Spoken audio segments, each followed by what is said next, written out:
Olá! Nos últimos anos, o governo federal conseguiu expandir o sistema educacional e aumentar o número de matrículas em todos os níveis escolares. Mas um dos desafios para o segundo mandato da presidente Dilma Rousseff é melhorar os índices de qualidade do ensino.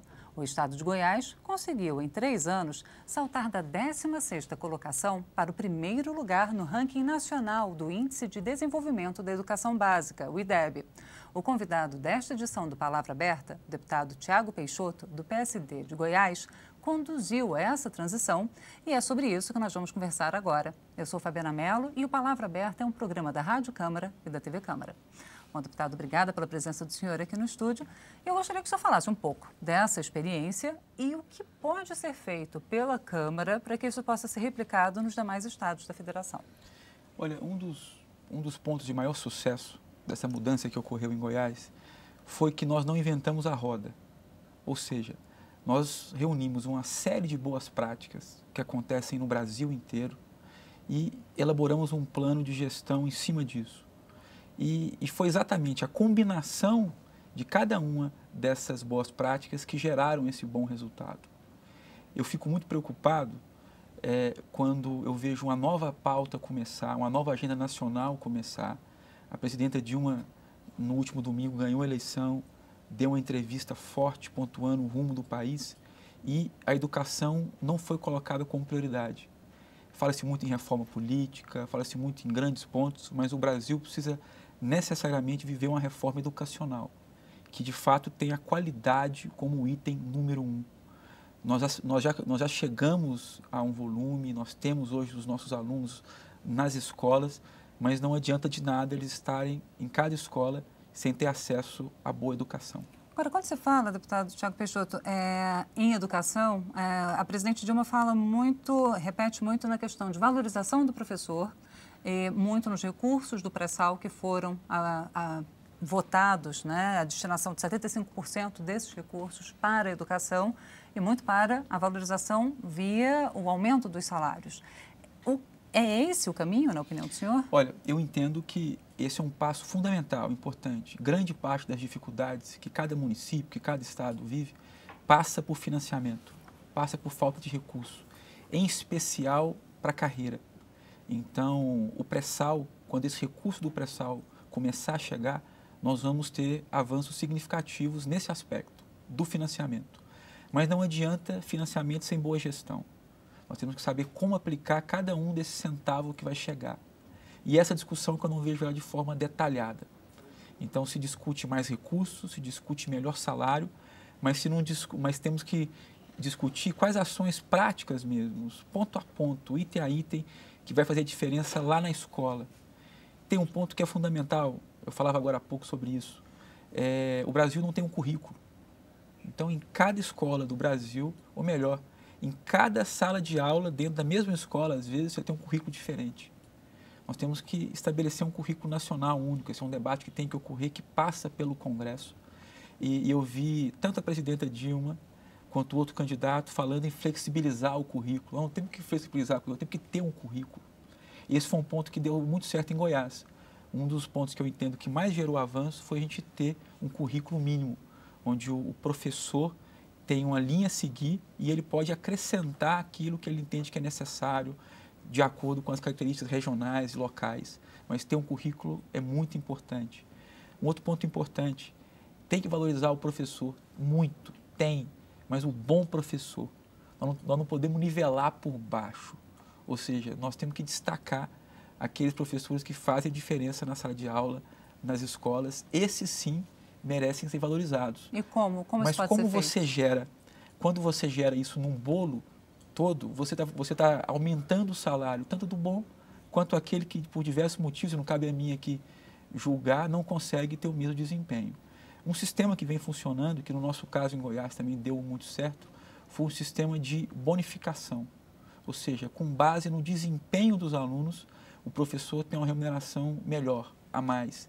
Mas você amarra isso à qualidade, ao aluno aprender.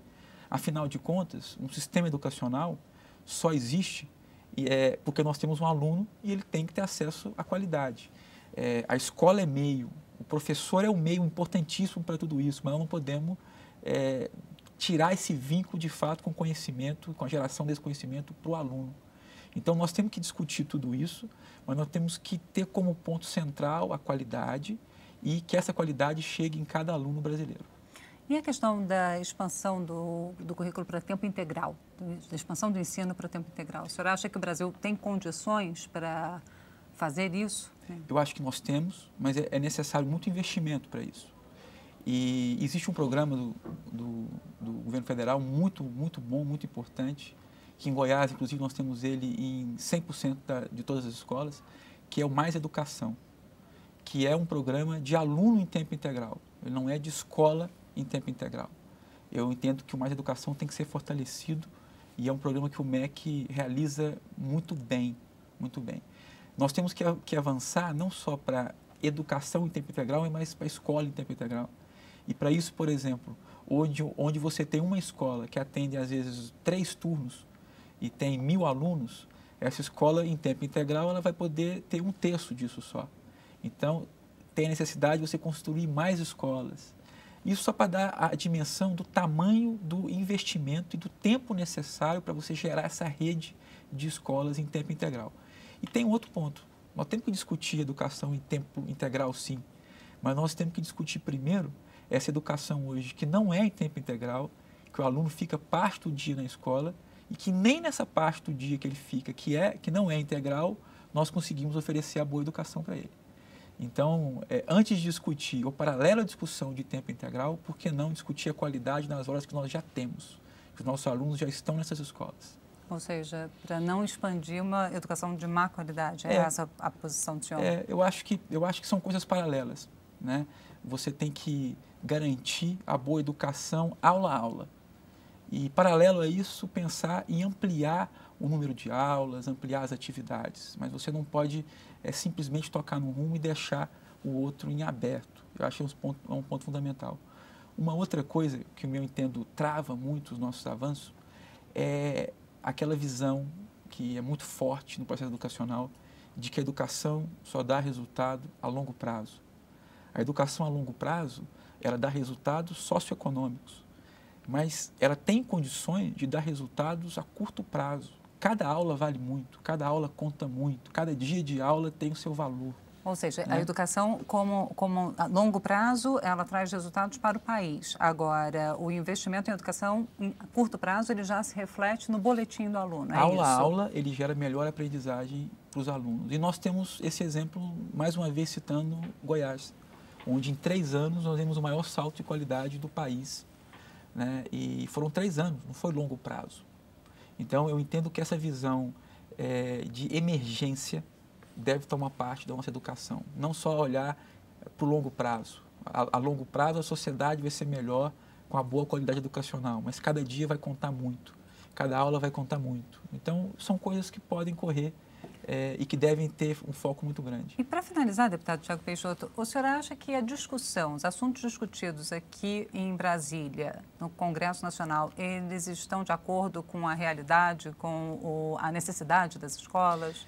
Eu entendo que todos os assuntos aqui na Comissão de Educação, enfim, na Câmara como um todo e no Congresso são relevantes. Mas eu diria que as agendas são diferentes. Em que sentido? No sentido de aquilo que deve se dar mais prioridade. Por exemplo, o currículo é algo que deve ser discutido com mais clareza e que eu não vejo essa discussão avançando aqui da forma que deveria. Em outros pontos, eu entendo que existe uma distância muito grande entre a discussão que ocorre aqui no Congresso e o chão da sala de aula, o chão de cada escola. Eu acho que esse elo é muito importante de ser feito. Por exemplo, sempre que vai se discutir um tema, nós trazemos aqui grandes especialistas, grandes estudiosos, acadêmicos. Vamos ouvir também o diretor da escola. Vamos ouvir também aquele professor que conseguiu ter uma solução importante lá para a aula dele. Eu acho que nós temos que apostar nos grandes especialistas, nos grandes acadêmicos, mas esse pezinho na realidade é muito importante para a nossa educação avançar mais rápida, com a necessidade de emergência que ela precisa, que ela tem. Ou seja, trazer para a Câmara também quem está lá na atividade fim, lá no município. Eu tinha uma ação muito boa que me enriquecia muito como secretário, quando eu fui secretário, que era de visitar a escola. Então, eu tive apoio de muitos especialistas, de muitos estudiosos. Mas você ir na escola, ver a realidade, te dá, de fato, te apresenta, no meu caso, me mostrava muitas soluções simples que poderiam ter grandes efeitos. Eu acho que o Congresso tem que ter um elo mais forte com a escola para a discussão aqui ser mais real. Certo. Muito obrigada, deputado, e boa sorte, então, nesse trabalho agora aqui na Câmara, pela educação. Eu que agradeço. Muito obrigado. Eu conversei com o deputado Tiago Peixoto, do PSD de Goiás. Obrigada também a você que nos acompanhou até agora. Lembre-se que você pode conferir novamente esta edição e também as outras entrevistas do Palavra Aberta na internet. O nosso endereço é noticias.câmara.leg.br. Eu sou Fabiana Mello e espero você em uma próxima oportunidade. Até lá!